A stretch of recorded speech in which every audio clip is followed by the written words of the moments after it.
One of the comments that I've seen frequently under videos about this 30-day hair detox is, can't you just use clay to detox your hair? And no, you can't. The clay has no space in the 30-day hair detox in any way, shape, or form. I've got a video that explains like what the 30-day hair detox is and how I went through it myself. But I just felt like I felt compelled to have a conversation about clay because I've seen it enough times that people really think it's detoxing. So if you're anything like me, you came across clay on a forum or a YouTube video and you've heard people raving about how beneficial it is to your hair, how your curls start popping, how it detoxes your hair in a way that shampoo can't, and how it's more gentle. It's supposed to be beautiful, hugs and kisses, everything you need and more. But it's not. I found out I wasn't doing any of that stuff for my hair. I have a whole clay video on my channel with me using clay because I didn't think it could do any harm. But I accidentally stumbled upon some information while I was doing my deep dive on henna. I was in a private Facebook group, when I was doing my deep dive on henna, and just about, I went to a group, with people with straight hair or wavy hair just to see what they were doing in these DIY natural hair streets. And a woman who has a whole business selling holistic hair treatments was like, don't put clay in your hair. Don't put clay in your hair. She's the one who kind of clued me into like, oh yeah, you're using my she has a natural hard water treatment. It has no clay in it. She's like, somebody was in the comments like, some of the holistic treatments weren't working out for her anymore. And the thing she started using differently was clay.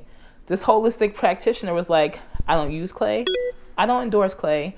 I don't sell clay. It doesn't clean your hair and it deposits minerals in a concentrated amount. And I was like, oh snap. And again, this is a woman who believes in holistic alternative hair care. So, I did a quick search in this Facebook group. Every time over the last 5 years somebody's mentioned clay, she's going in on them. And all clays, not just bentonite clay. So there's bentonite clay, there's red clay, there's pink clay, there's razoo clay. And she's like, clay does nothing but slowly desiccate the cuticle of your hair. Not only is clay not beneficial, it is damaging to your hair. And she's like, it is not anything you want in your hair as a mask. And she's, every time, she's very active in this group because this group is in part to promote her products.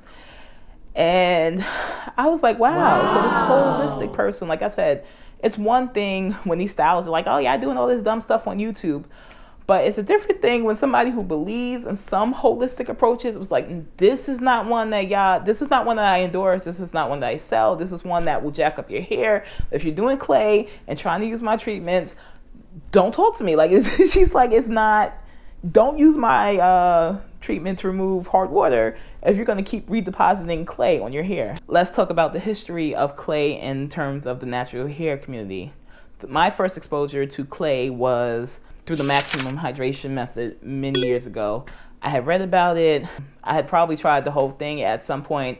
It's nothing I did consistently, but that went away. Fast forward to last year, I did a clay wash on my hair just because, why not, right? At the time, people were throwing up videos all over the place. I was like, oh yeah, clay mask, I could do a clay mask. So I did a clay mask and I went about my life. That was the last time I did a clay mask. I haven't done another clay mask in a year. But here's the thing. Clay has no cleansing properties.